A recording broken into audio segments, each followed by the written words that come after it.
Wait, there's something very weak coming through. A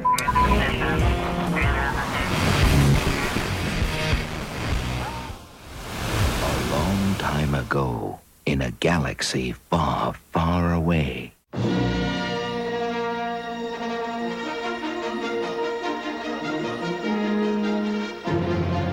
Hello, fellow Galactic listeners. My name is Aaron Julian, and this is WSTR Galactic Public Access, a Star Wars podcast. Welcome to episode 93. Today, we are talking with David Triana from the Followers of the Force podcast about switching sides in Star Wars. So welcome to the show, David. Thank you. Happy to be here. Yes, and with us, as always, we have the illustrious, the wonderful, the lovely Miss Heather Allred.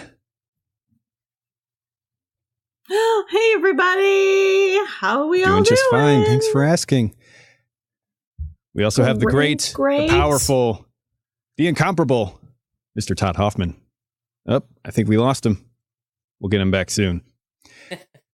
In the meantime, you can check us out on social media at WSTR Media, all one word, all lowercase. You can email us at mailbox@wstrmedia.com or leave us a voicemail at 630-557-WSTR. That's 630-557-9787. We want to hear from you, so please leave us a note about your favorite Star Wars celebration. And now you can subscribe to our YouTube channel to make sure you don't miss our next live episode. That's at youtube.com/WSTR Media. Today's podcast is brought to you by Audible. You can get a free audiobook download and 30-day free trial from the provider of the world's largest collection of audiobooks. That's audibletrial.com/WSTR. Almost 500,000 titles to choose from for your iPhone, Android, Kindle, or MP3 player. And for you, the listeners of WSTR Podcast, Audible is offering a free audiobook download and a free 30-day trial to give you an opportunity to check out their service, see if it's right for you, because, hey, you've got a lot of time where you're just commuting or doing laundry or doing the dishes. A lot of time where you can't be doing anything else. But, hey, you could be listening to an audiobook from audible.com. So head on over there, check out their free trial. After that, it's just $15 a month and you get a free book with that credit every month. And hey, if you don't like it, if you don't like the service, you want to discontinue it at any time, that's up to you. No questions asked. You cancel it, you get to keep whatever books that you picked with your free download. So go ahead to audibletrial.com/WSTR, audibletrial.com/WSTR for your free audiobook today. And we're brought to you by our merch store over at teespring.com/stores/WSTR Media. That's teespring.com/stores/WSTR Media. We've got mugs, we've got t-shirts, we've got tank tops, we've got stickers, and now, just in time for the fall weather, we've got a hoodie. So don't be like Luke freezing to death on Hoth. Go ahead and support your local homegrown, organic, free-range favorite podcast, WSTR, and head on over to teespring.com/stores/WSTR Media to pick up your merch today. And later we've got Ice Cream Makers, You're Fired, and Knights of the Old Republic. But in the meantime, let's head on over to our main topic. And now for our feature presentation. What we've got on the docket today, we've got our special guest, Mr. David Triana from the Followers of the Force podcast. You want to tell us a bit about your podcast, David? Well, our podcast, now a little over a year and a half old, just mainly talking about all the news in Star Wars and really getting deep into some themes every week with one of our co-hosts, Gwendy Wren, which she's really great with that stuff. We just did an episode on the Mortis arc, which is really, really, really great. Also do a show called Your Star Wars Journey, which I had you guys on for an episode of, just bringing on Star Wars podcasters and anyone else who would want to come on and talk about their relationship with Star Wars. And yeah, pretty much just having a good time talking about Star Wars and not getting bogged down in all the mess that's going on today. So just a fun show if you want to sit back and relax and listen to some Star Wars talk. Very cool. That's awesome. Well, thank you for becoming a friend of the podcast, and we are happy to have you on our show. So thank you very much. Today, we're going to be talking about 7 Star Wars characters who changed galactic history by switching sides. Yes, we are talking about the Benedict Arnolds, the turncoats of the Star Wars universe. So, if Star Wars has taught us anything, it's that there is an ambiguity to good and evil, and the lines between what is right and wrong are often a little bit gray. Each side in a conflict has their own idea of what a moral code and what is considered ethical, but our ideas and sometimes our allegiance can shift as we grow and learn more. So, we've got a list of 7 such figures who have switched sides, and why don't we just dive right in, shall we? Let's do it. So, the first one on the list, you all know him. It's Anakin Skywalker. So, Anakin Skywalker's transition from Jedi Knight to Darth Vader, it's a tragic tale. It's a sad one. It's marked by pain. It's marked by manipulation, the failures of the Jedi Order. And finally, his deception was the final key to turning the Galactic Republic into the Empire and eliminating the majority of the Jedi, making it easier for Darth Sidious to push his false narrative to the Senate and the people and gain power and reign supreme. So, David, what can you tell us about Anakin Skywalker's journey here? Well, when you were reading this little, blurb here about Anakin and then talking about the deception and the manipulation and the pain, I immediately thought of what Luke said in The Last Jedi. It was a Jedi was responsible for the creation of Darth Vader. And Anakin's story, we just did a rewatch of The Phantom Menace, getting ripped away from his mother, and really just getting thrust into this role that he didn't understand. We always watch that scene in the Jedi Council when he's just surrounded by all these people and he's answering all these questions, but really he has a very superficial understanding of what a Jedi is. And I think all of this sort of responsibility, especially, when we see him later on in Attack of the Clones, him feeling like he's being held back. He's not being told necessarily everything that he thinks he should be learning, whether it's from Obi-Wan or the Council itself. And then having this romance, which he knows is forbidden, and that eating away at him. So it's like these dominoes that just keep on falling and keep on weighing on his shoulders that ultimately break him in Sith and just, looking for that easy way out, even though, it's just not going to end well. And luckily he's redeemed at the end by his son. And it's crazy how many parallels there are with Anakin, or with things that happen with Anakin and other parts of the saga. On Twitter, people do these amazing edits where it was Anakin looking at Mace Windu and then looking at the Emperor and deciding his fate at that moment. And the same thing happens in Jedi. He's looking at Luke and he's looking at the Emperor, and finally there he makes the right decision. So it's a really great, an interesting story that starts out in tragedy and then finally ends up, fulfilling the prophecy as the story reads. So yeah, just right. Really, really great. But, obviously we wish he didn't switch sides to begin with. He would have just stayed that great Jedi that we knew him to be. Of course. Yeah, that's a great point, that the Jedi are an important catalyst into forming Anakin, because really with the age that he joins the Jedi Order, he's not really supposed to be a Jedi at all. Pretty much because they're saying he's damaged goods as far as already having formed impressions and bonds before he even joins the Order. But then afterwards, he's skilled enough that they want to use him a lot, but not responsible in focusing those skills into the kind of control that you need as a Jedi master, which is why they put him on the council, but did not give him the rank of master. And, that really pissed him off, because, how he basically recognizes that they want to use him, but they don't trust him.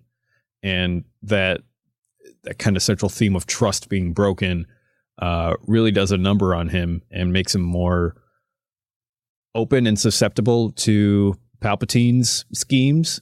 And, he loses faith in the Jedi Order, and that's what caused him to turn. But then it's seeing the good example in his son and the kind of selfless sacrifice that really the Jedi are supposed to be about that really turns him around and turns him back to the light side of the Force. Heather, any thoughts on all of this? Well, it's just interesting in thinking through Vader going back to the light side when you look at him really not being fully man anymore. And so trying to factor through in my brain. So like I'm sitting here in silence, like make it work in your brain, make the logic work of him going back to a light side and seeing that is that small glimmer of the human that's still left within the machine that's been built kind of a thing.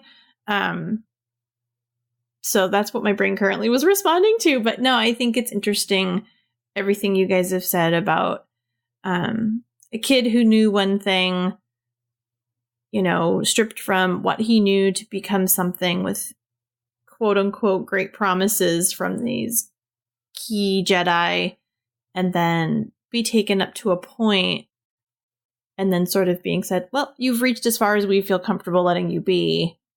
And so I don't blame Anakin for exploring other paths, whether going completely dark and killing a bunch of children was the right decision, but I think that's interesting.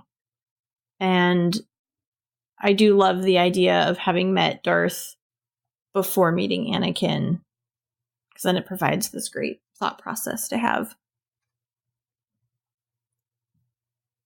Interesting. Right Interesting. on. Todd, you want to throw your hat into the ring on this one? Nope. We Nope, lost him again.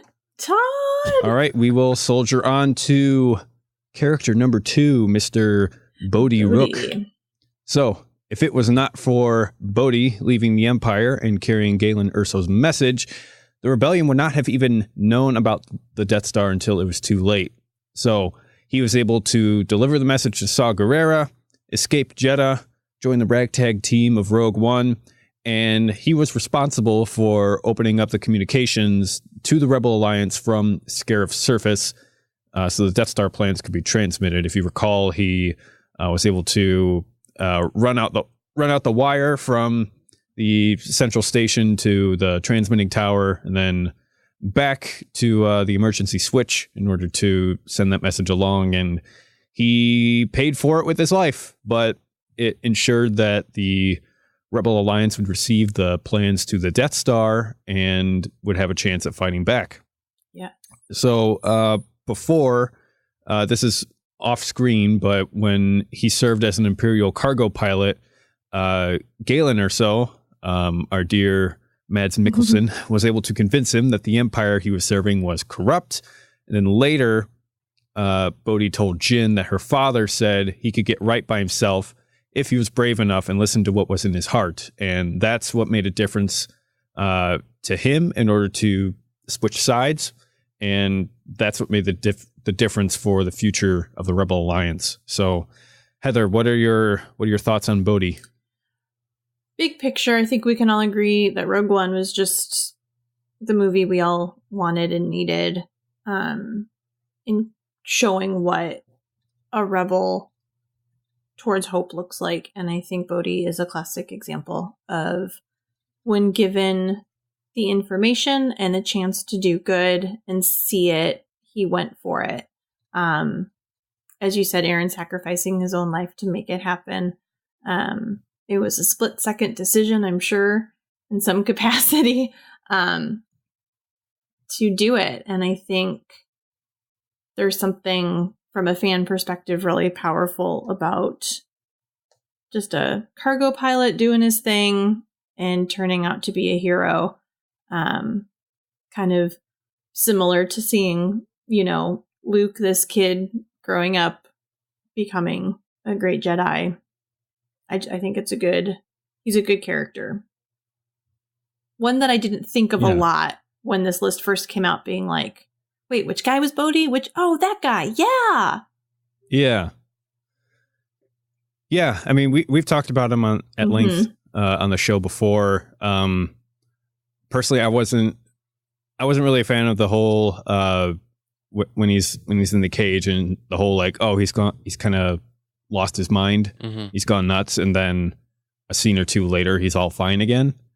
But you know, besides that, he certainly has a lot to offer as far as I mean, it's just the classic redemption tale that it's kind of told long form over Anakin Skywalker's character arc, but it's concentrated here in that, you know, I once was lost, but now I'm found. I once was on the dark side, but I saw the error of my ways and turned it around and joined the side of good.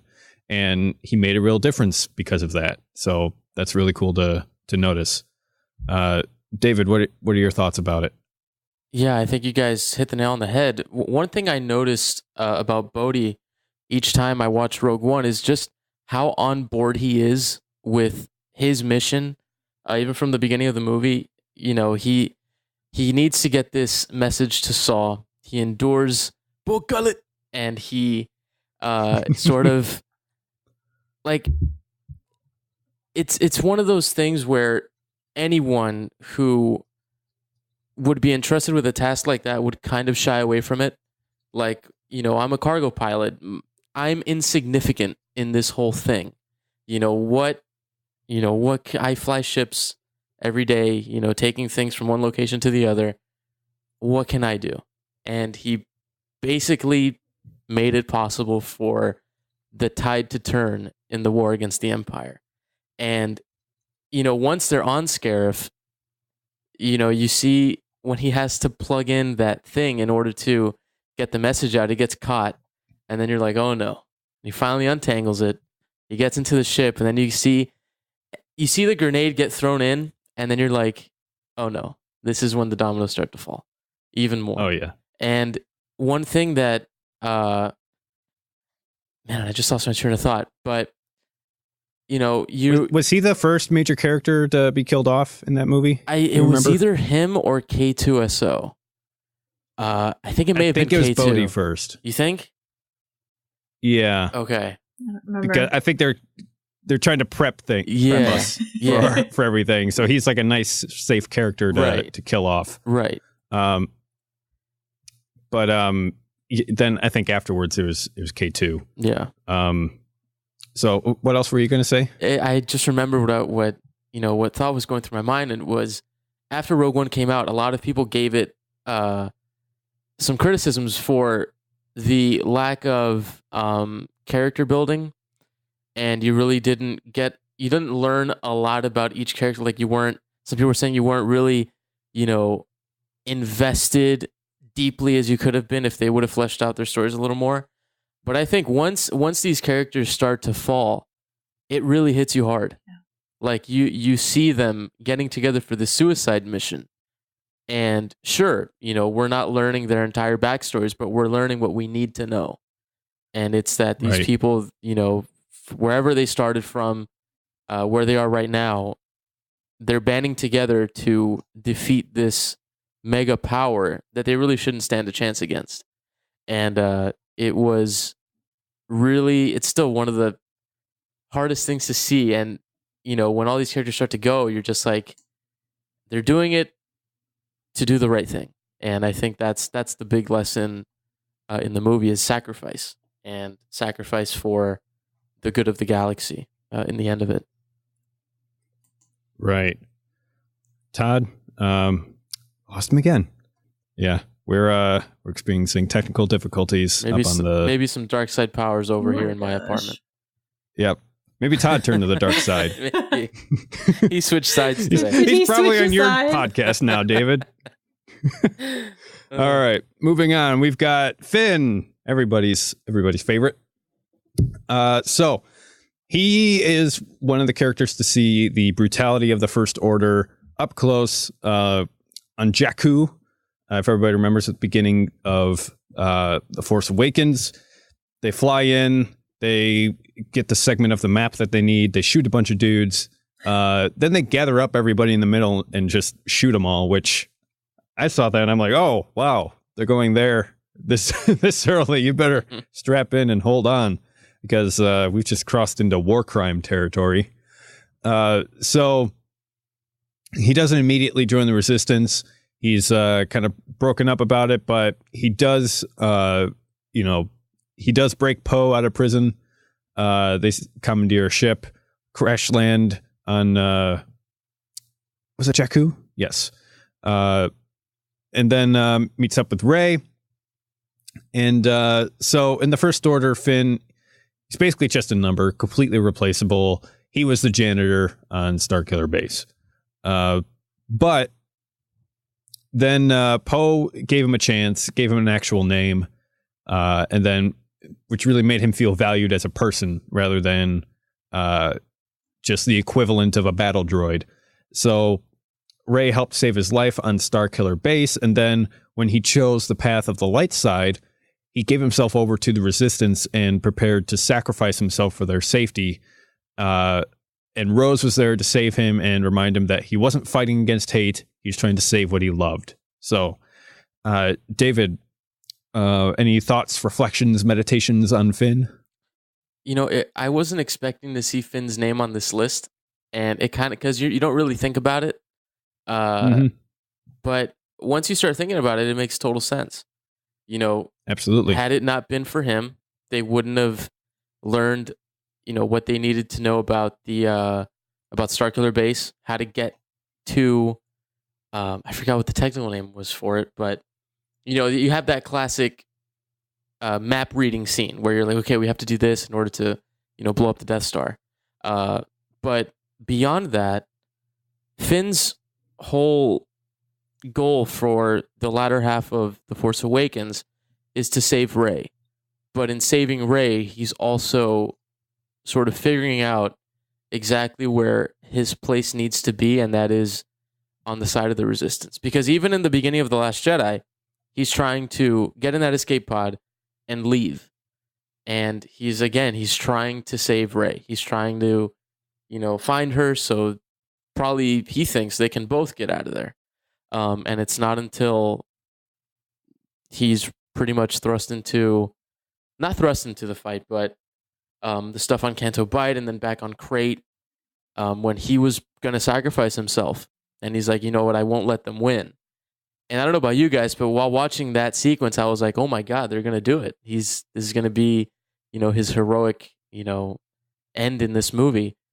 But then I think now when we see him in 9, he's going to be sort of that, I think pretty close to Poe in his want for the Resistance to triumph more than he's ever wanted them to triumph before.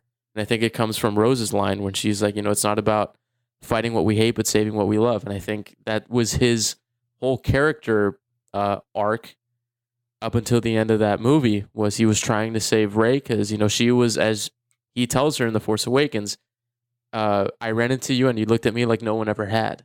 So he has that connection with Rey. And I think that informs the character. And I think that because of that relationship that he has with her, with Poe, it really taught him what it means to have, sort of a family. And that really led him away from that life with the First Order. And you could read a lot about that in the Before the Awakening novel, about him training and all that stuff. But yeah, he's definitely a very important character that doesn't get enough. They don't talk about him enough, and I think they should. That's good. And yeah, he does. He between the first and second sequel movie, he certainly matures quite a lot in a way that's kind of hard to enumerate, but we kind of see this thing going between him and Rose, and opinions on Rose as a character aside, it is nice to see that kind of development in Finn and how that kind of life would not have been possible for him at all if he had not seen through the lies of the First Order and been able to make that switch.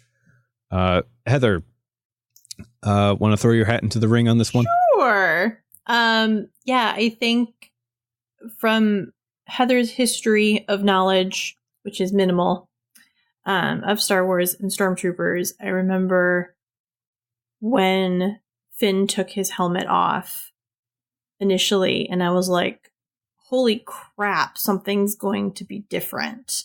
And Andy was sweating a lot. Oh, we got Todd. Back. God. And he was, and the color of his skin was a little different. But I think it was the first time that you always knew people, they're like human beings were in, in the troopers, but it instantly made you connect. So that way, when he met up with Poe and it was given a chance to be something other than what he's always been, there was just something very poetic about that. I recently watched them again, so that's kind of why I'm like having this little moment here. But so I love that over the course of the films that we've seen, and like you guys have said about in 9, where it's going to go, that you can really see someone be accepted, become a part of something, and then really become a key player in that, in the good side. So I'm excited. Good. Todd, any thoughts on the matter? Yeah, I mean, he definitely, I mean, that's the whole plot of Force Awakens, is that he is changing. He has a change of heart, and Kylo recognizes that right away. But he kind of is single-minded in the fact that he doesn't really care about the Resistance. He just cares about Rey. And I think people have a little trouble with that in The Last Jedi, just the fact that he's kind of narrow-minded in the fact that he doesn't want Rey involved to get away from this mess and just wants to have her be like really safe. And so he doesn't have, he's still kind of learning, kind of leadership skills and all that kind of thing as The Last Jedi progresses. But he knows he doesn't want to do it, but at the same time, he doesn't want to commit totally yet to the Resistance. And I think he kind of does at the end of The Last Jedi, but he is very kind of narrow focused on his he knows he doesn't want to be the First Order, but at the same time, he kind of runs away. And Maz kind of calls him out on it. I see the same eyes several times in her castle. So I'm interested to see where he actually goes for Episode 9.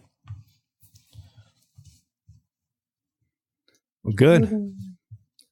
Let's move on to Ahsoka Tano.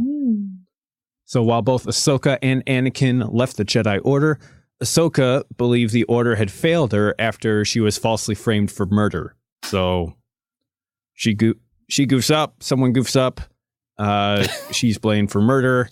Jedi Order does not have her back. So nearly everybody turned against her, but her name was cleared and they invited her back. She's not having it. She abandons the role of Jedi to find her own path. So by walking away, she was able to survive Order 66 and go undercover to help the Rebel Alliance grow some wings and fly away. So Ahsoka became a vital figure in the rebellion and helped Bail Organa open communications between various rebel factions throughout the galaxy. Later, she was in a position to help the Ghost Crew and search for Ezra after he disappeared with Thrawn. So while Ahsoka lost her faith in the Jedi Order, she still always believed in the Force and how it balanced the galaxy. So Todd, you want to weigh in on Ahsoka? Yeah, I mean, this is pretty significant because, again, we kind of talked about this before in a previous podcast about, the Lost 20, and she's like 21, and her kind of going away from the Order is a huge blow to Anakin and his kind of commitment to the Jedi Order as well. But yeah, the Jedi did her wrong, and it's all kind of coming apart for her, and she definitely is still true to the Force. So even though she kind of leaves the Jedi Order, she's still that Jedi. And so her change of heart is really, her faith is kind of swayed when she kind of lost the faith in the Jedi, but she didn't go full like other way in the Sith. She just said, I can't follow this path. I have to kind of follow my own. And that's kind of where you get that gray Jedi from, is just like, I can't really follow this order, but I'm still faithful to the Force. And you kind of see that in Qui-Gon as well. He doesn't really want to be on the council and all that kind of stuff. But I think Ahsoka is just kind of set like, the system failed me, but the Force has not failed me. Right on. David, your thoughts on that? Well, I think when you look at Ahsoka's story, she would almost have more reason than maybe even Anakin. Sometimes when I think about it, I'm like, they thought she was capable of murder and abandoning all these ideals that had been instilled in her by both, Yoda, Obi-Wan, Anakin, Plo Koon, and all these people that were in her life, that, there was no moment until the very end where it was, okay, there's no way she could have done something like this. Something else is going on here. She was abandoned and forced to go on the run. And, it's still one of the most heartbreaking parts of Clone Wars when Anakin offers her the Padawan braid again, and she just closes his hand and says, I'm done. And she just walks away. Yeah. Had she stayed, could Anakin's path have gone differently? Or, could she have started to see, maybe Anakin would have, led her down the path of, you see what they're doing to me? They're not telling me things, and they're going to do the same thing to you. Maybe he would have turned her, along with him. But, and then when you talk about her faking her death along with, I think she did it along with Rex. In the Ahsoka novel, she buries her lightsabers and kind of goes off with the new name Ashla. And she lays low, but then you find out towards the end of the novel that she runs into Bail Organa. Yeah, and she can't keep out of the fight really as well. Right, yeah. She can't. And I had the honor to talk to E.K. Johnston about a little over a month and a half ago. Had her on the show. Look at you. I know, right? Getting the big names out there. But I next week, George Lucas. Yeah, next George Lucas. But I asked her about writing that part of the book, because you're dealing with a huge part of history right there. Yeah. Saying that Ahsoka was literally the, one of the architects of the rebellion. And you see her in Rebels and how she's able to orchestrate this vast network of cells, and then her showdown with Vader in Twilight of the Apprentice, which to me is still some of the best Star Wars storytelling out there. You see her face her past once again, and you probably think she's thinking throughout that entire time, when she first hears of this, this presence, the cold and all this stuff, I think she knows it's Anakin right away. Yeah. And she just doesn't want to believe it. Yeah, I agree. I agree with that. Yeah, because and there's a part where she is sort of meditating, and you see this she hears Anakin, and she's like, why did you leave? Look what I've become. He's almost blaming her. Look what I've become because of you. Mm-hmm. You were pretty much like my rock in this whole thing. You were with me throughout everything. If you look at the Mortis arc, she pretty much died in front of him because she was being manipulated. And then, you fast forward to the end of Rebels, and now she's, like you mentioned, Todd, sort of that gray Jedi, not beholden to, one side of the Force, one dogmatic side or the other, but just adhering to the Force itself. Yeah. And I think that's one of the reasons why she's one of my favorite characters ever, maybe even top 5. Just because she's so interesting, and to span, hopefully she's like still around during the sequel trilogy, but she spanned the prequel trilogy. She saw the rise of the Empire, and she saw the fall of the Empire. And now what was she doing in that 30-year gap? And I still hope we get that series of her and Sabine looking for Ezra. Heather, what have you got? I don't have a lot. That's all right. Yeah. That's no, okay. I mean, I only know like this much. That's not a lot, people. I don't know a lot. I haven't seen Rebels. I haven't seen any of the animated series. They're all sitting downstairs ready to be watched. I just haven't watched them yet. But Well, you're in for a treat. I am. I'm super intrigued by kind of David's explanation of the character. Different than I think I've heard before. So probably better than any movie trailer about the character. So yeah, and just even based on her being one of these characters that have, kind of changed.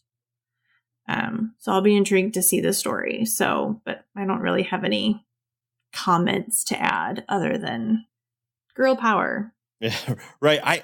I mean, she's meant to be annoying, well, you at least seen that in Clone Wars, the movie, right? She's meant to be annoying, but she has such a great maturity arc throughout her whole life. And without her turning, in a sense, to just the Force, we wouldn't have the rebellion without her, because she's kind of the cloak and dagger, and helps Bail a lot behind the scenes.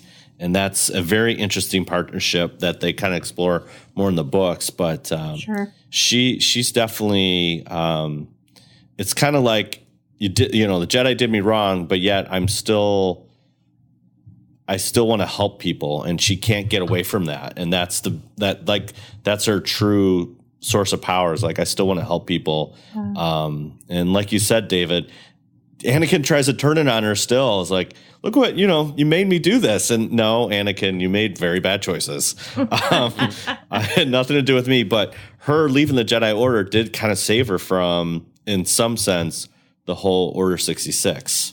Because in a sense, Anakin would have had to take her down. She would probably have been at the temple. Mm-hmm. Right. Yeah. We've got a comment from Josh Austin on the YouTube live stream chat. Hi, Josh. Hi, Josh. She went by the What's name up, Josh? Ashla, as in the Lasat name for the Force. And it appears so. Wow. Ashla is the Lasat word for the Force. That's amazing. So, neat little bit of trivia there, Josh. Thank you. Let's go ahead and move on to Iden Versio. So, much like Finn, seeing the Empire's brutality during Operation Cinder spurred Iden to leave the Empire and help the rebellion. But her desire to save innocent people on Vardos went against Admiral Versio's orders to leave them behind. I believe that's her father. Yes. And her conviction to do the right thing meant she had to leave her father, the only family she had ever known. But after Iden joined the Rebel Alliance, she created her own Inferno Squad that helped people rather than harm them. So Iden became a critical member of the Alliance and fought off the last remnants of the old Empire. After the Battle of Jakku, Iden stayed on as a resistance leader and fought against the First Order.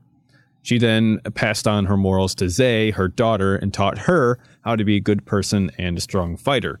And Iden's final mission for the resistance gave them a chance to discover the First Order's dreadnought and evacuate Dakar. So, anyone want to jump in on that one? Yeah, I'll jump on this one. I'm really salty about this one. Yeah? Yeah, I'm going to just get on my soapbox right now because here we go. So Battlefront went to market and it didn't have a story. So they're like, we had to get it out before The Force Awakens. And so Battlefront 2, like, we're going to have a story and it's going to be all about an Imperial and the life of Imperial. And you're going to see how bad guys act. And it's literally to,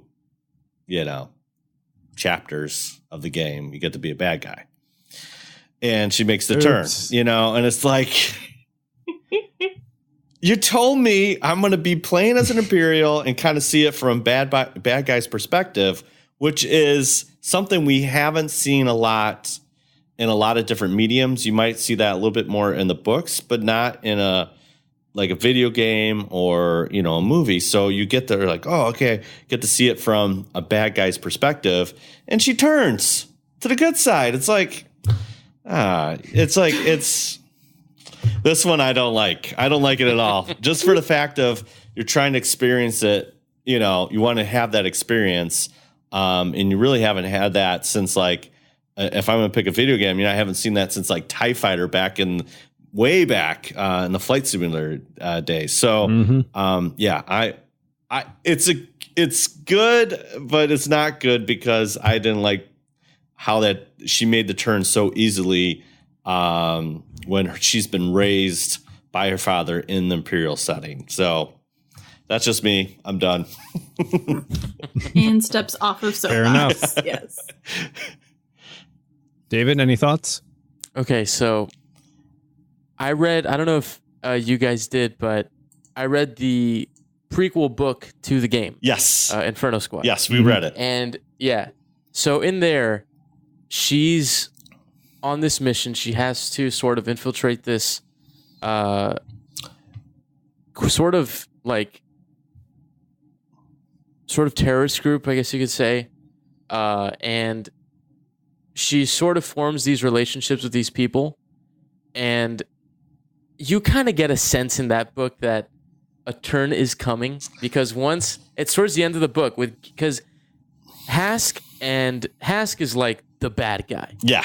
There's no way you're going to turn that guy. Yeah. And Del Meeko is sort of on Iden's side. He's just this very idealistic guy who really wants to believe that what the Empire is doing is good. And then towards the end of the book, spoilers if you haven't read it, but towards the end of the book, Iden's father, I believe, gives the order to just, take him out. Kill. Yeah, just take them all out. Yeah. And Iden was talking to a character who is never named until the end of the book. And it's a character that from the Clone Wars, Lux Bonteri, who Ahsoka had a little thing with. And once she finishes talking to him, she goes back to their hangout where the ship was and where everybody was, and everybody's dead. Gideon just took them all out. And there she feels this feeling of this just seems wrong.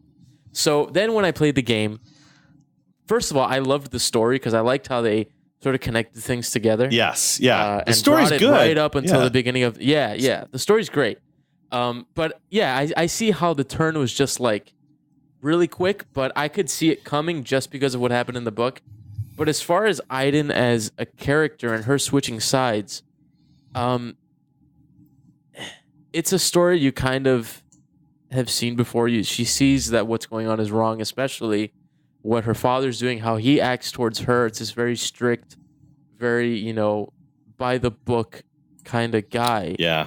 Who, once she turns, he's like, all right, you're on with the good guys now, and that's fine, but I'm going to treat you just like I treat them. I'm going to go after you just like I went after them.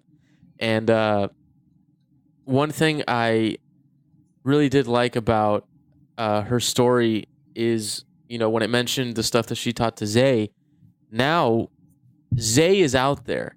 I believe that she could be one of those allies out there with Shriv, with these other, resistance fighters, because she sent the schematics for the Dreadnought to Leia.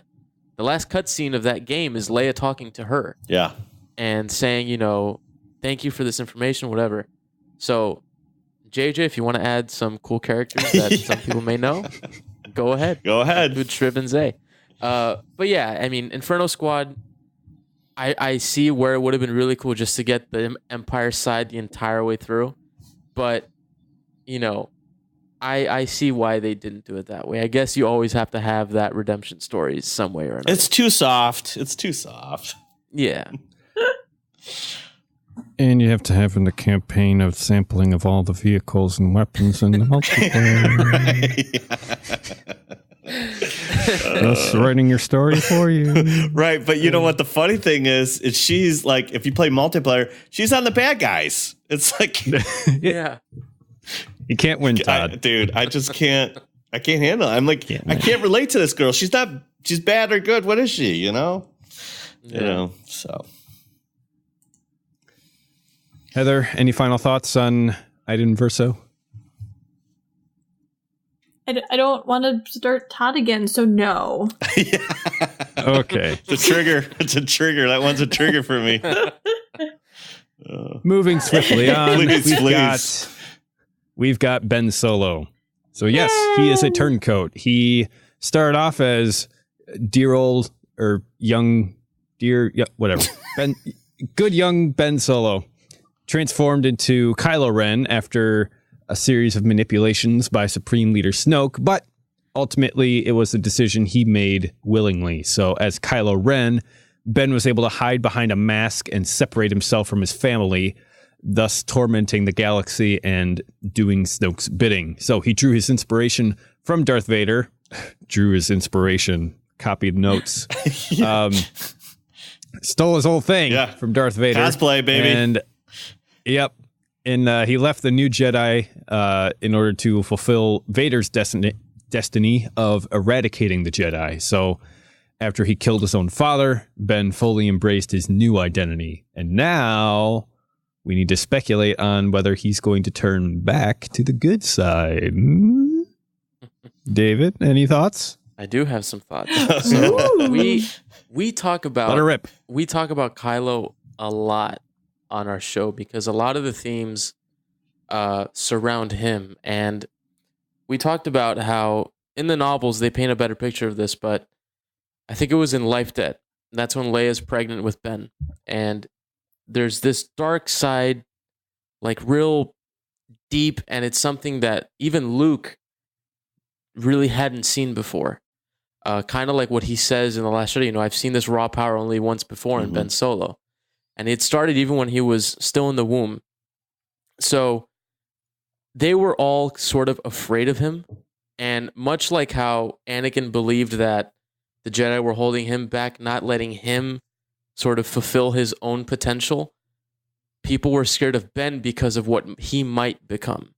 And that sort of led him on this path because he said, he tells Rey, she tells him that he's a monster. And then in The Last Jedi, she says, he's like, remember in the forest, you called me a monster. She's like, you are a monster. And he's like, yes, I am. He's trying to fulfill that image that everyone else has of him. Right. But that he probably deep down doesn't have of himself. He's like, okay, just because I'm the grandson of Darth Vader doesn't mean I'm going to turn out like the guy. Have some faith in me. Right. And Luke didn't know that because if you look at Luke's story, and Yoda tells him in The Last Jedi, Skywalker always looking to the horizon, never his mind on where he is. And it's the same with Ben. He's afraid of what he might become, not seeing that his destiny is still able to change. And all it takes is for some, whether it's Luke, whether it was his parents, whether it's Rey now, it just takes somebody to say, okay, it's not too late. Much like Luke said to Vader, it's not too late, even on his deathbed. So with Kylo, I was on the track for a long time saying, there's no way this guy's going to get redeemed. He killed Han Solo. He doesn't look like somebody who could be redeemed. And we haven't seen him, as a good person. We've only seen, besides the books as a little kid, but. Well, he didn't shoot his mom. He didn't shoot his mom, right. Put that in the pro column. Right, the pro column. Right.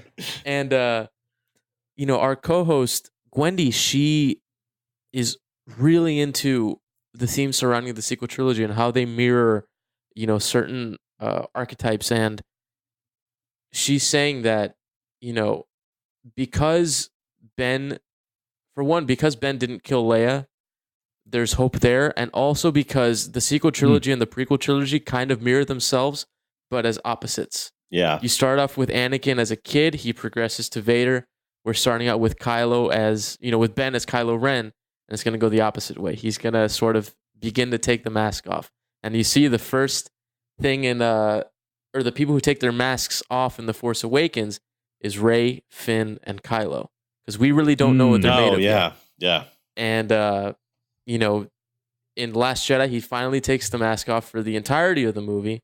Once Kylo tells him, you're a kid in a mask, dude. You're just doing this because you think you're a big shot and you have a lot of issues that you don't want to confront. Right. And in 9, I think that he will switch back, but I think he's going to have to pay a big price for it. Whether that's death, I don't know. Whether, we've thrown around this theory that he's going to sort of end up like Kanan. He's going to be blinded because of a line in The Last Jedi where when they're doing that force connection thing with Rey, he says, I can't see your surroundings, just you. And I think Rey is that only thing that he sees that could potentially bring him back. And there's we have a theory that he's going to be blinded, and that's going to be sort of his penance for everything he's done. And my last point would be that, again, his story is so similar to Anakin's, and that I think for 9 to sort of have this nice little, because it's going to have an uplifting ending, I believe. I think that there's going to be that perfect balance again, because Luke says, powerful light, powerful darkness equals balance. And there's always perfect balance when Rey and Ben are together, as Rey and Ben, not as Rey and Kylo. When they're touching hands in the hut, nothing's going on. When they're fighting side by side in the throne room in The Last Jedi, it's perfect. It's only when there's that power struggle again that there's tension. But I think that that's going to be the ultimate, resolving point in 9 is once they realize we can coexist, just, try not to blow up any more planets. Right.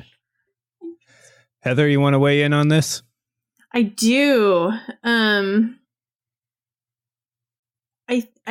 man, there's a part of me. Okay, I'm a Hufflepuff. I'm a positive thinker. I think the best of everybody. Everybody can. I don't think anyone's surprised. No, right? Yeah, right. Droid lover, porg lover. Droid, I'm good. Yeah, I do believe anybody can be redeemed from anything. My fear is how that would be portrayed if Kylo goes back to being Ben. If there's a redemption quality, I don't want a 30-minute Brady Bunch resolve of something with one more film to go. I mean, how quick are we going to go from overkill on Luke to Sunshines and Daisies? So I love this idea, David, that you're talking about, that it's going to come with this great consequence within the redemption quality. I said it in a previous podcast, and I don't know why. I would love for him to go straight evil. You did say that. I mean, it goes against every fiber Heather of likes my some being. bad. like some bad boys. I think it's interesting. I think it would be something to pursue. I don't know. It's not. Can I say this? It's not the Disney way. It's not how stories are supposed to end. Things are supposed to have bows and end correctly. But So because of that, it would be interesting. It would be interesting. I think it would be a different path to take. I don't think it has to go in such a complete path where people are like, oh my gosh, my kids can never leave their house anymore kind of a way. But it would be interesting to see a character not get redeemed and potentially exiles himself because of being so overtaken by this evil or something like that. I feel like there'd be an interesting point to make there, but I will caveat it now based on hearing other people talk about it. I think it would be very interesting him going evil depending on where Rey goes, if that makes a difference. Because of now this connection that David is talking to me about has me thinking all different things now. Well, thank Wendy for that. She's the one who told me all this stuff. Thanks, Wendy. That was totally over my head. Thank you, Wendy. Oh, Wendy. So basically, I still think going pure evil, not a 30-minute Brady Bunch redemption story, would be nice to have. I need a little bit more grit, if a redemption story is going to happen. We'll see if they can do that in a 2.5-hour movie. Aaron, what do you think about this one? Right on. Well, I kind of agree with Heather that it would be interesting if they don't go the obvious route and have him turn back to the light side. Yeah, it's too obvious. 9. It's just too obvious. Like, it's too easy. Yeah. But at the same time, you have to balance that with what is going to be satisfying for the audience. And if he just commits to straight evil at that point, it'd be difficult to have him have any kind of character development or change throughout episode 9, given that commitment to evil is where he stopped with The Last Jedi. Sure. So it runs the risk of making him kind of plateau from there on out. And at the same time, it's like there's a time and place to challenge viewers, and that could very well be one of those opportunities. But you also have to keep in mind that Star Wars is for kids too, and not just adults. Yeah. And this being like their mainline Star Wars product at the time, it's how do we kind of push the boundaries of where we want Star Wars to be? How do we challenge and mold that, but at the same time in a way that's not going to just like piss everybody off? So kids included, which is not to say it all has to have a happy-go-lucky ending at the end of all of it. Wait, there's not going to be Ewoks and a group family picture at the end? Well, you know that picture I sent in our group chat earlier today, where it's like, okay, they've killed off Han, they've killed off Leia, and then it's Yoda turning to Chewbacca and saying goodbye Chewie. Chewbacca. I'm just saying. Man. No, I'm gonna just concur with like all of you guys, because I feel like it could be a happy ending. And it's too cliche to say that he's going to be redeemed, but I kind of want it to be a messy ending, in the sense that there's an uneasy alliance between whatever Rey's trying to do and what Kylo's trying to do. And I'm going back to the outside force that's in wild space or unknown regions that's going to threaten them, and they have to create that uneasy alliance to stop that. And that's how the movie ends. Boom, credits, done. And you want more. So you kind of save, like you said, the kid-friendly ending, so he's not a complete monster, but it's not finished. There's a lot more work to be done, and I don't know if you can get that all done in a 2.5-hour movie, So yeah, because we know it's going to be 2.5 hours. Oh yeah, Obviously. At least. Obviously. Do you think they're going to go for the big 3-0? No, never. All right, let's wrap this up, shall we? Let's go on to Asajj Ventress. So, born to the Night Sister clan and raised as a slave, Asajj led a life filled with anger and hate, abandonment and loss. But rather than confront these emotions in a healthy manner, she embraced her rage and let it consume her until she fell to the dark side, where she served as Count Dooku's apprentice. So, after fleeing from the Separatists and Count Dooku, Asajj was able to save Obi-Wan Kenobi, her longtime enemy, from Darth Maul and Savage Opress. So, by letting go of her hatred, saving Obi-Wan Kenobi, saving the day, Ventress was able to fall in love with Quinlan Vos and help Ahsoka Tano when she was trying to prove her innocence to the Jedi Council. So much like Ahsoka, Asajj did not convert from Sith to Jedi, but rather she made a choice to love rather than hate. and she firmly remained on her own path. So, Todd, what have you got for us about man, Asajj I like me Ventress? some Asajj Ventress, unlike Iden. Yeah.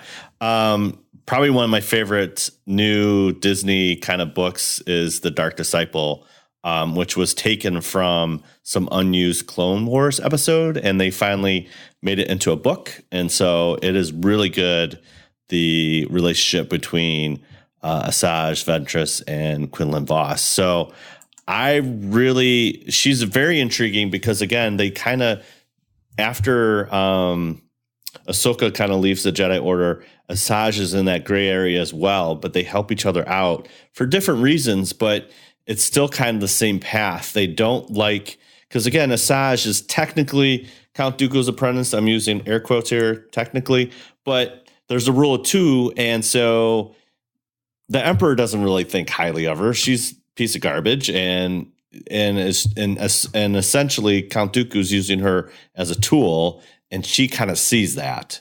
So she's like, I want to carve my own path and have my own identity, but I don't want to go full Jedi. So I'm kind of in this middle again. So that's where Ahsoka and Asajj meet up, and it's just very interesting. They're in that same place, but for different reasons. And she makes it a very intriguing character. And as the writer said, for that she chooses love instead of hatred, which is a very powerful theme throughout Star Wars. And I think she is definitely one of the coolest characters in the Star Wars lore. Right on. David, what have you got for us? So I was thinking about this as you were reading it, because Asajj Ventress is one of those characters that I am not too well versed in. You know, I've watched the Clone Wars, I've read most of Dark Disciple, but what I find interesting is that, you know, it says, born into the Night Sister clan and raised as a slave, Asajj had a life filled with anger and hate, abandonment and loss.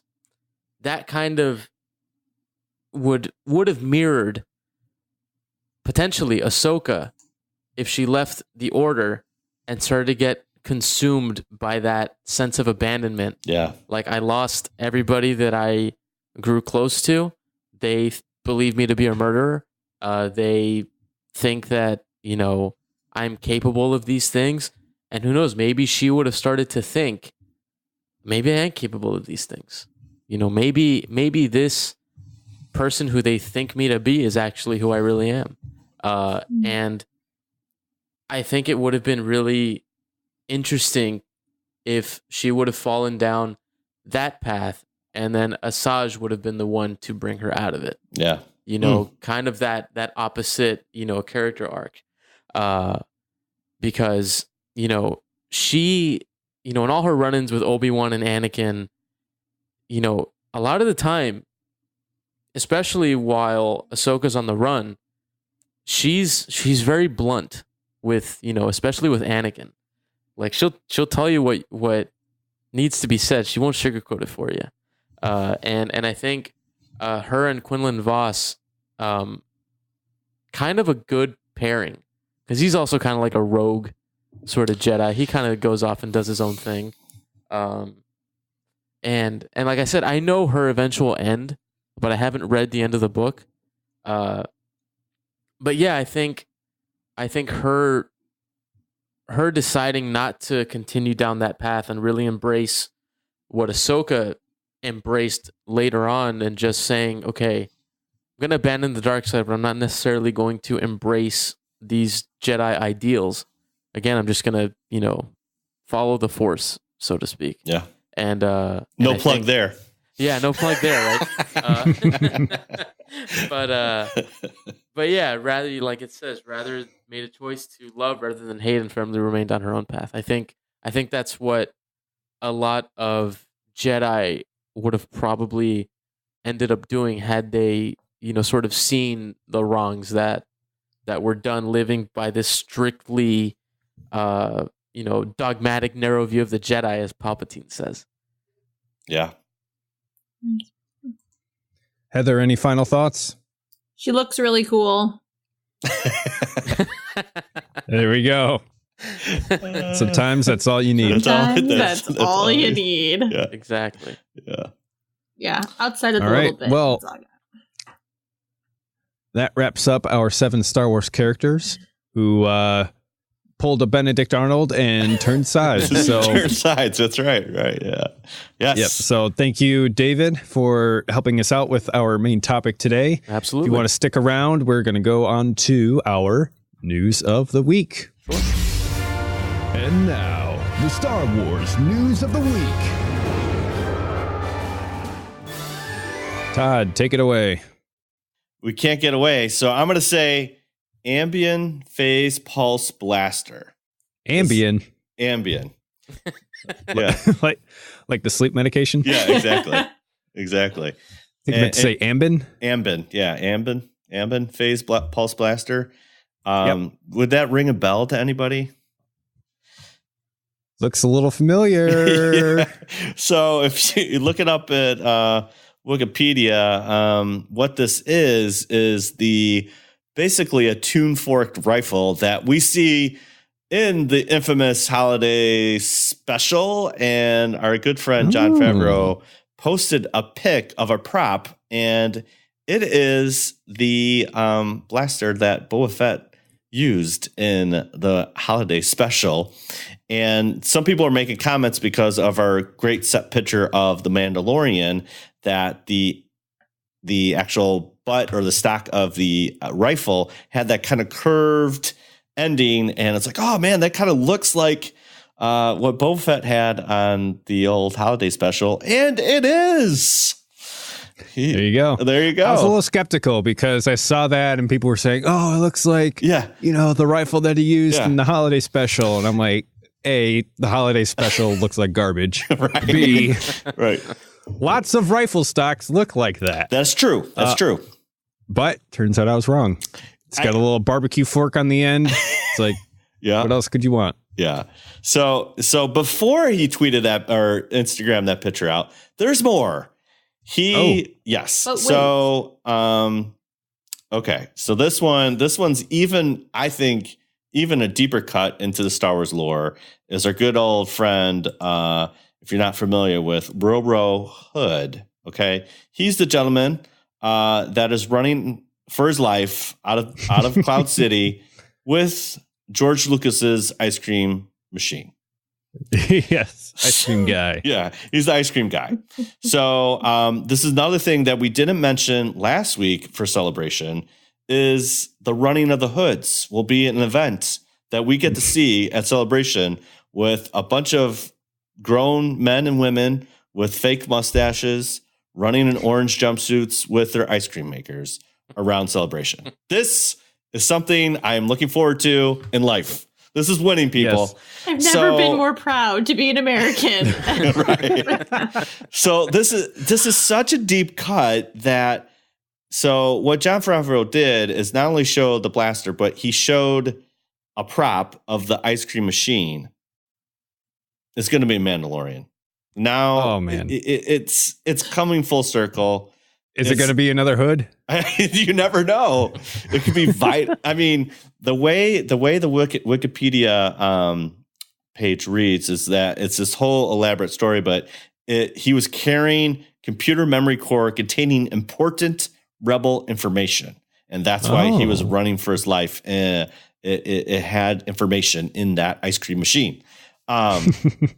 But yeah, so it was already canon. It was already canon, but like this is bringing it to like another level that it's actually going to be in the Mandalorian. So, well, like you said, nothing goes to waste. No, I think Favreau is flexing a little bit on how much of a Star Wars nerd he is. But hey, this is one of the sillier, goofier,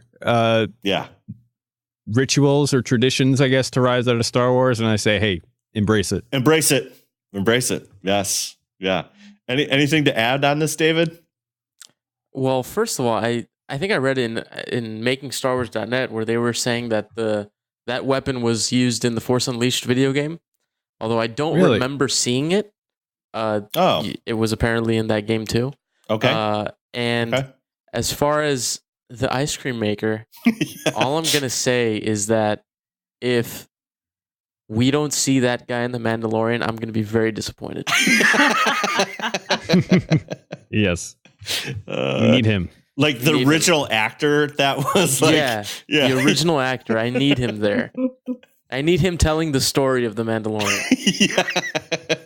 Well, there's something that would be interesting that they could do, especially in a kind of TV spot where it's like they're having their own story, but it's just like the Mandalorians intersecting that story. Mm-hmm. So wouldn't that be interesting if this information that's in the ice cream maker is something that the Mandalorian has to get as part of a bounty or something like that? And they like, you can just kind of intersect certain characters. But when I saw these two props that he's just playing with us, he's playing with the audience. And I think it's fantastic, especially for a Star Wars fan. It's like, these are deep cuts and they're going there. And especially, as Disney being safe, these are fun little Star Wars nuggets that we're just eating up. So, all right, Aaron, what else we got in the news? Well, this came from Deadline. A Marvel Comics writer for the Star Wars comic books and extended universe has been fired, allegedly because of, quote, uncivil tweets. So Chuck Wendig said via Twitter that he was let go after posting a number of explicit tweets attacking Republicans in the GOP over the confirmation of Associate Supreme Court Justice Brett Kavanaugh. So he claimed that in his tweets that it was too much politics, too much vulgarity, too much negativity on my part. But he later blamed something called Comicsgate, which is a campaign by artist Ethan Van Sciver to allegedly stop so-called social justice warriors from injecting liberal activism into stories. So critics of the movement have called it harassment. Marvel has confirmed in published reports that Wendig is no longer with the company, but they did not give a reason. So to conclude, this is really quite chilling. And according to the author from Deadline, I believe it's a she says, breaks my heart. I'm very sad and worried for the country I live in the world, and for creative people all around. Courage to you all. So, Heather, David, Todd, anybody have any thoughts on this? Anybody want to go? So sensitive. It's this whole, okay, I'm just so annoyed with the world. Maybe it could just be the little utopian bubble that I like to live in inside my head, where everybody, let's go there. Let's go. I mean, join me. It's a great place to hang out. Right. I tend to be a little Pollyanna. I tend to be a little Anne Frank, where I do believe the best in people. I do know it's in there somewhere. I think for as great as social media is, it's been abused into a platform of, I'm just going to say whatever the heck I want to, because at the end of the day, I get to hide behind something. Right. And so then, but at the end of the day, you also have to be accountable, for what you choose to put out into the world. I think whether you agree or disagree with certain political moves, can we at the end of the day choose to be respectful of human beings? We all bleed. We all have feelings. Maybe not Kylo Ren, but we'll find out later. That no one wants to lose their job. No one wants to be let go of something. When you're an artist of any kind, people either get it or they don't get it. That's what being an artist is. And I think we need to be careful when personal opinions affect what you do. It's sad. It breaks my heart. And can't we all just get along and dance around a campfire in the forest of Endor? I don't know why this is so hard, people. Yeah, I mean, from my perspective, I'm a bit of a absolutist when it comes to free speech. Hey, that's that's Sith talk right there, man. I know. That's why I said basically. But knowing that that's a principle for the government and not private businesses. Private businesses can do whatever they want, but Right.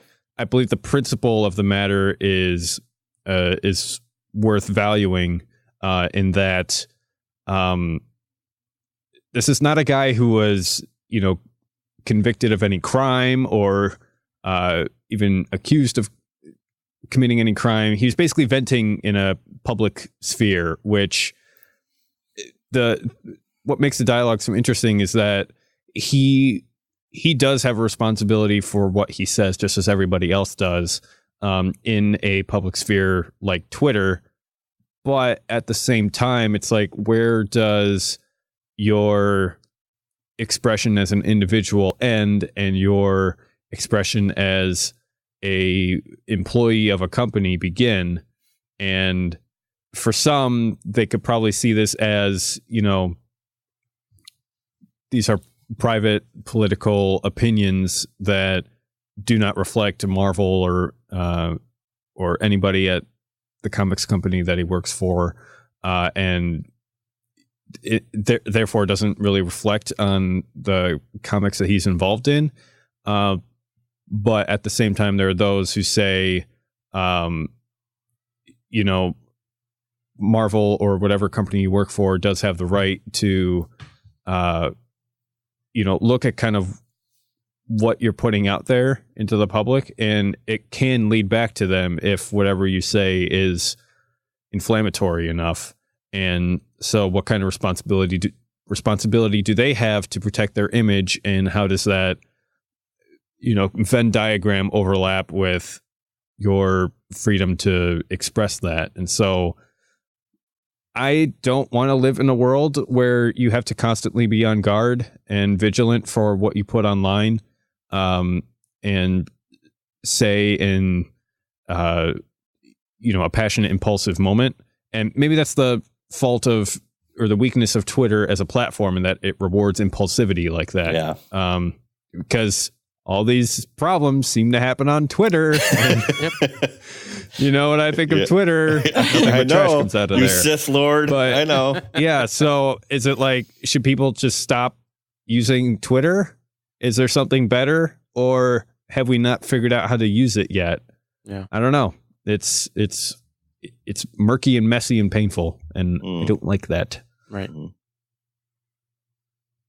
Yeah. Well, yeah, he was getting a lot of flack because he, in his Aftermath series books, he introduced the first lesbian gay character in Star Wars. Mm-hmm. So he had a lot of flack from that. But I agree in the fact that any employee and any employer has that kind of legalese where, as far as how you act socially and what you put online can affect your job. And I don't care who you are, public or non-public, Joe Schmo. I mean, if you're, doing a lot of things that are posted on Facebook and Instagram and Twitter and all that stuff, and that is negative enough where it gets some attention, you could get fired. And you don't want to, everyone does have an opinion and everyone's entitled to opinion, but it also, it does, at the end of the day, it's money. And so it could affect sales, because he was writing a comic book series for Marvel, and that he's 2 issues in and they canned it. So I don't know.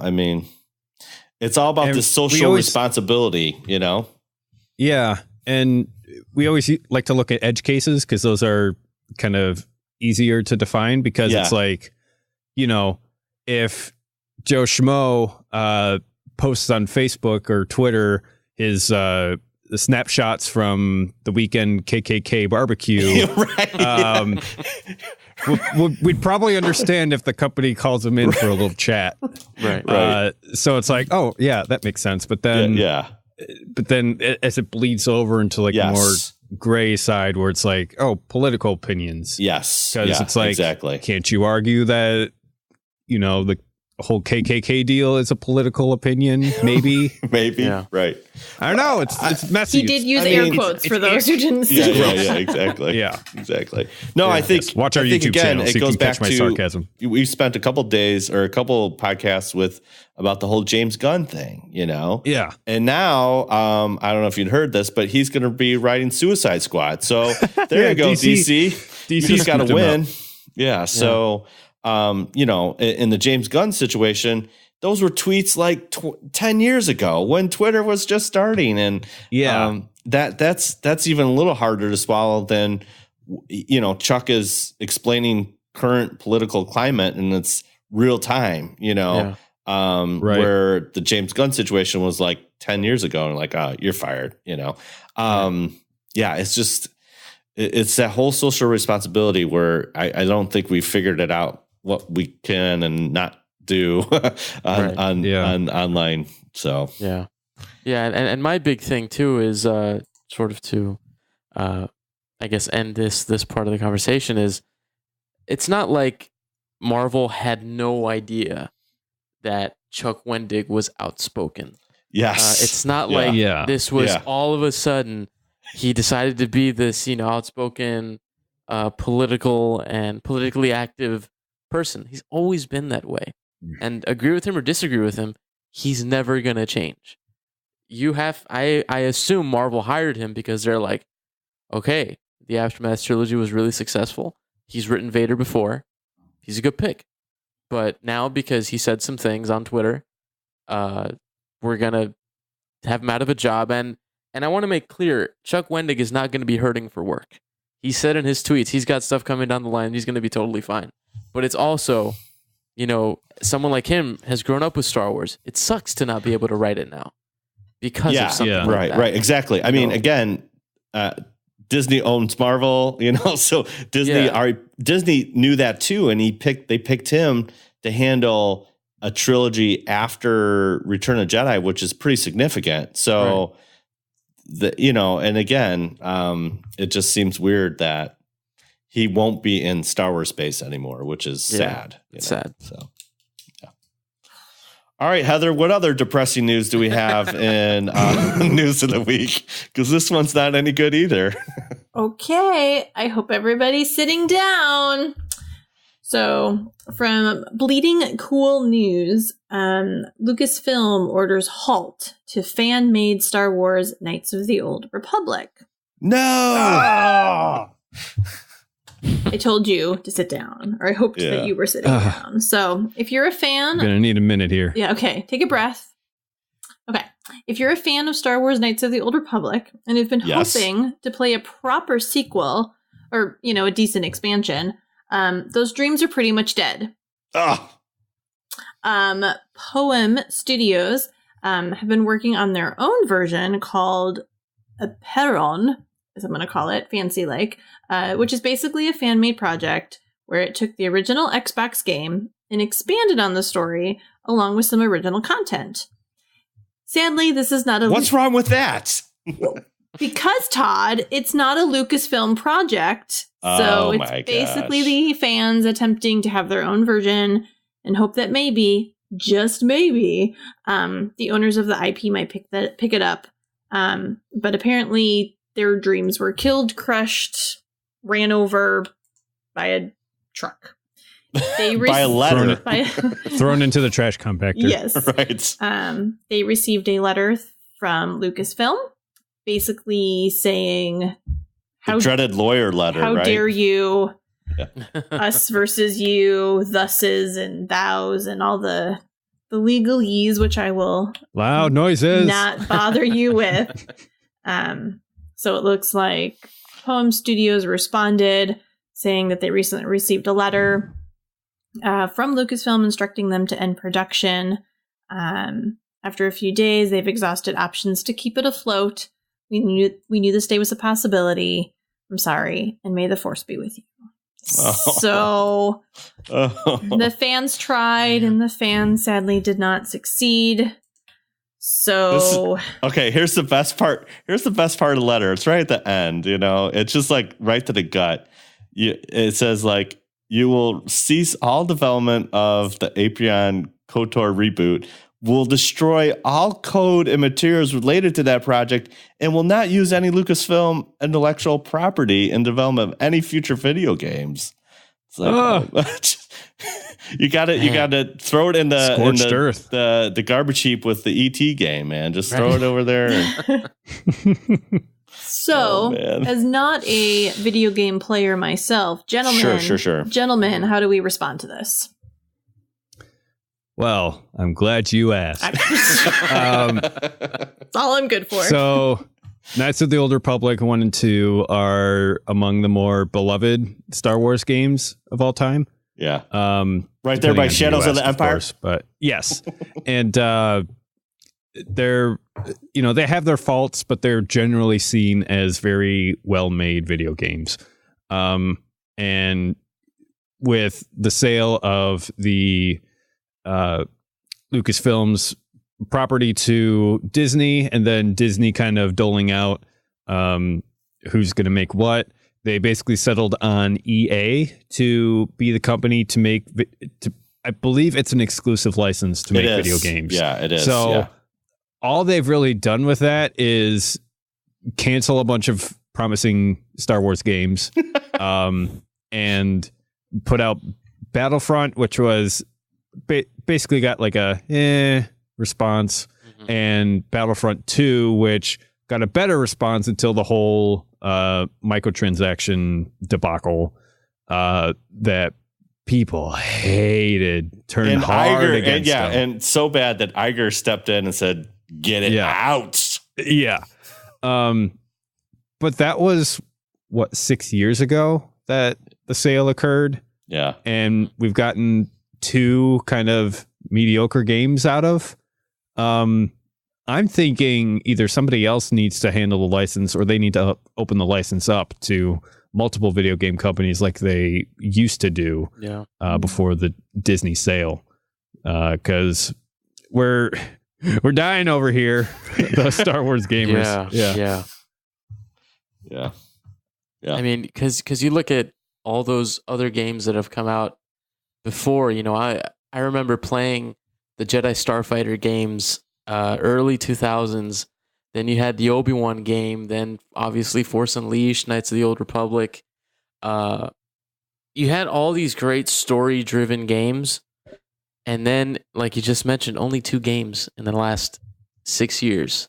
One of them just being multiplayer. Couldn't even do anything past the first couple days I played it.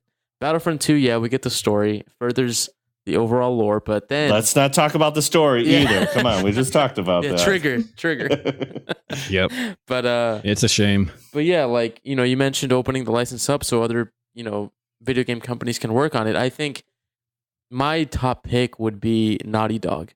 Them doing Uncharted, them doing The Last of Us. If you could get a game like that is literally a movie that you can play, that's the stuff that I want. And I know they're working on the newly announced, I think it's Jedi Fallen Order, which is going to take place after Sith.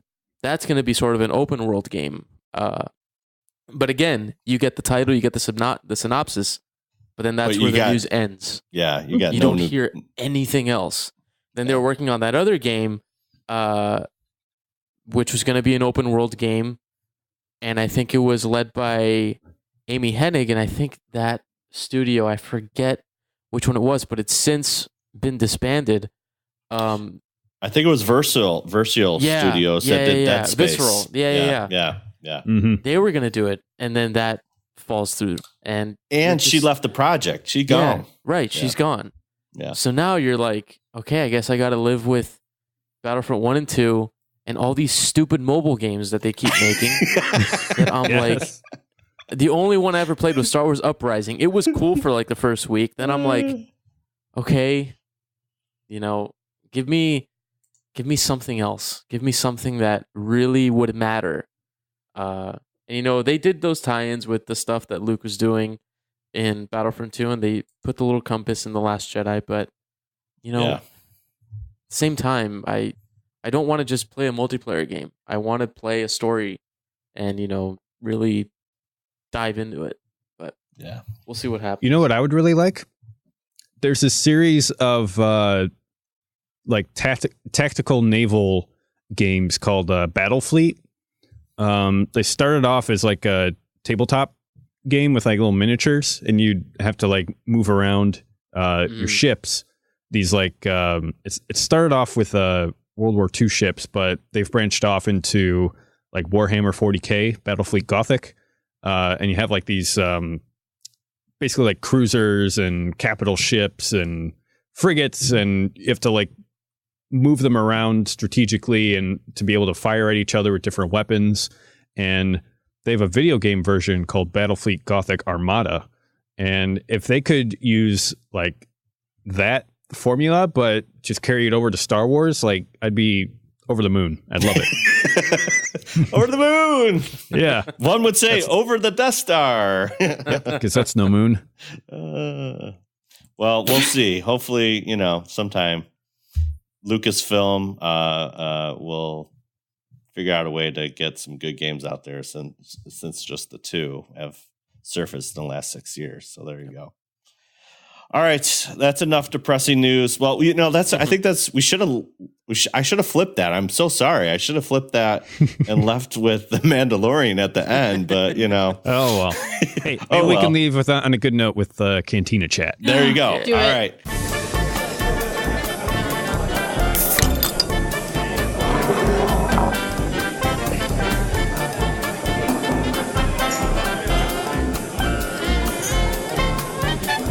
All right, Heather, anything geeky going on with you this week? Well, so I did some troll hunting this weekend. Oh my gosh. So Is that at the Arboretum? it is. So in our area, Nick of the Woods, we have a Morton Arboretum, and it's just this great place to walk around and look at trees and things of green. And they have 6 trolls throughout. Did you find any Russian trolls? No. Oh, I did not. they were bothering Ryan Johnson last time. So I did that, and then I had some time to kill, and so needed something to watch, and so I went through some of the movies I stole from my brother. And I got to this pile, and it had all of his Star Wars in it. There was this extra DVD I had never seen before, and it was all the bonus features of the first original trilogy. And so I sat down with myself for however long that was and watched all these documentaries and featurettes, and Wow. I know. You got woke. I blame you guys. Yeah, so just continuing to expand the knowledge base. Oh man. The head's getting big. So yeah, so that was my geeky time. Right Nice. on. Sounds like fun. Aaron, what about you? Well, we had our fall break this weekend at school, and it continues through Tuesday. So What? no Star Wars RPG, I'm afraid. Oh. Oh man. However, my family, the rest of my family, they're down in Orlando, and they went to downtown Disney for one of their days down there because you don't need to buy admission to go there. Of course. And what did they find? They found something that I can't bring up right now, but it's a like Star Wars like VR experience. Oh yeah, the Void. Oh yeah. Yeah. Yeah, so I don't have a lot of details on that, but it sounds really, really cool. You get your own like vest and helmet and everything. Mm-hmm. And you go through, and it sounds like a heap of fun. So next time I'm down there, I'm gonna have to try it out. Yeah, Star Wars: Secrets of the Empire. Yeah. Very cool. Yeah. So yeah, so I guess I had Cantina chat by proxy. But David, yeah, how that's about all I you? got. You do anything geeky this weekend? This week? We'll be doing stuff this weekend to be exact, but past weekend at Disney working, so I guess that's geeky in and of itself. That's right. Yeah. But this weekend, tentatively, I'll be guesting on another Star Wars podcast. Oh my gosh, look at you. Which would be, I know, right? Just going through all of them now. But that should be really fun. It should be on Beyond the Outer Rim this Sunday. So that will be a fun time. But as far as anything else geeky going on, even though I do work at Disney, on my days off, something just pulls me back every time. And I make that 30-minute drive down there.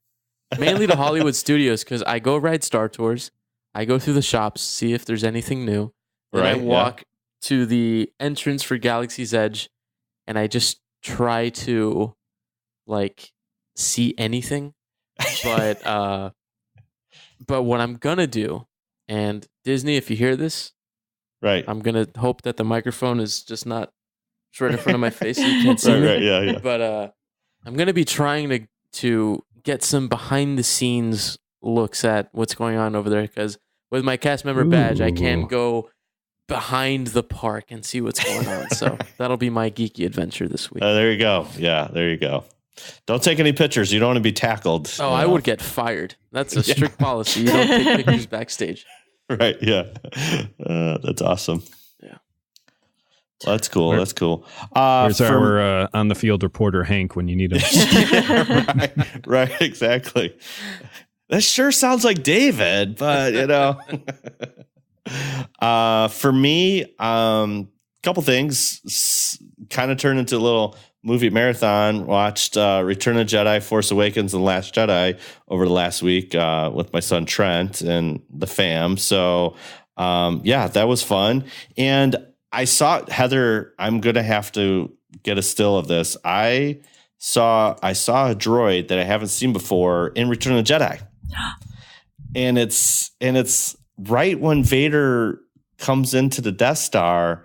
There's like this treadmill droid that I've never seen before. And I was like, wait a minute, what is that? And it's only like 2 seconds. And so I'm gonna have to get the still frame of it because I had never seen it before, and I've watched Return of the Jedi like a bazillion times. So that was interesting.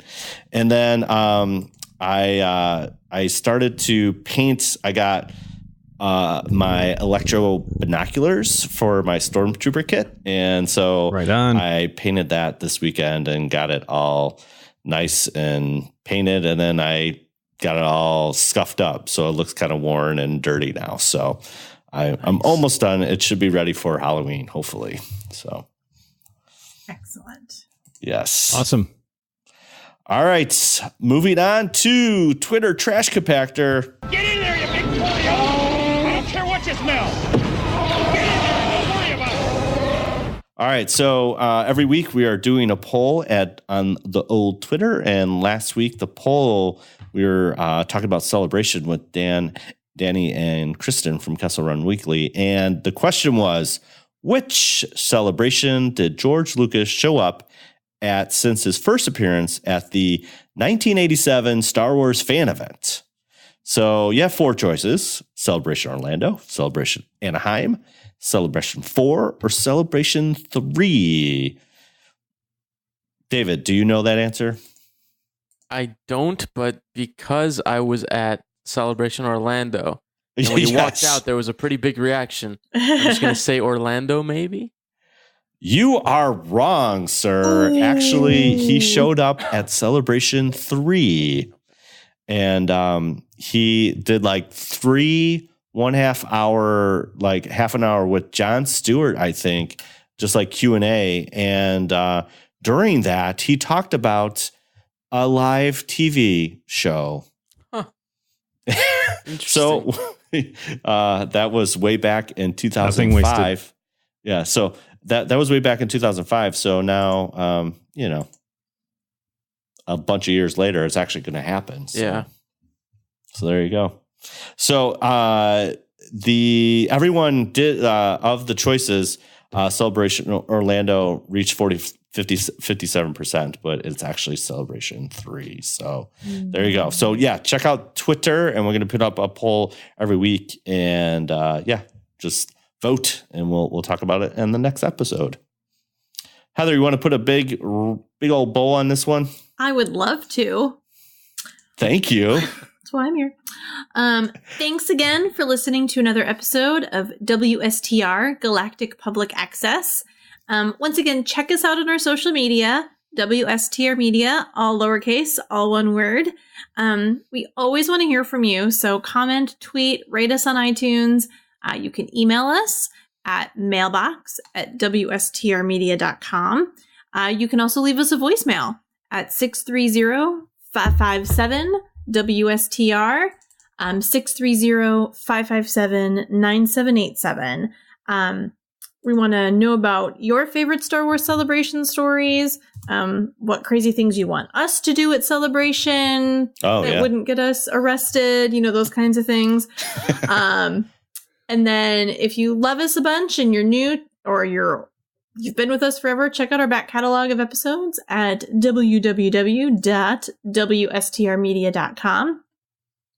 And whether you are in Florida, like our friend David, or you're getting into the chilly weathers of the Midwest, check out our merch at teespring.com/stores/WSTR Media.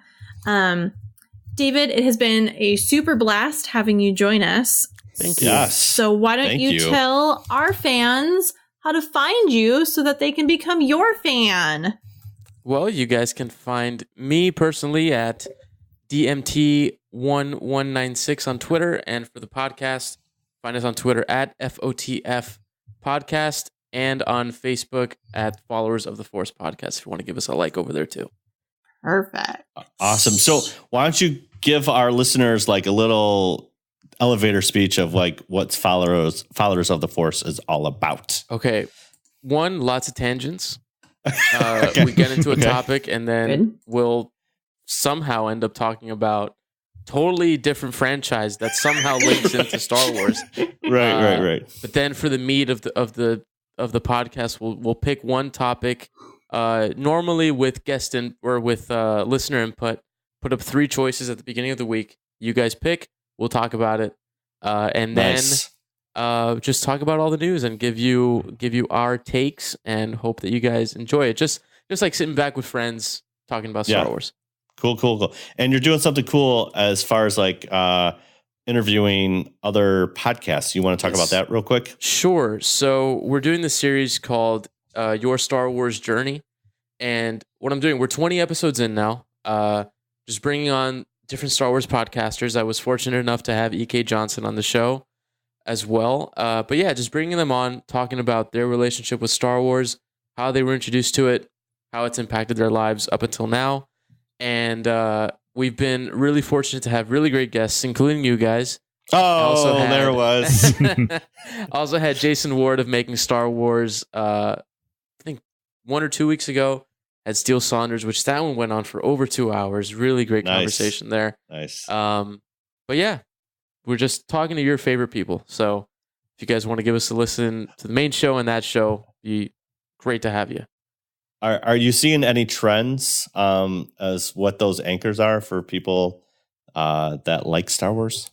Well, funny enough, a lot of it is my dad introduced me to it because my dad saw it in the theater.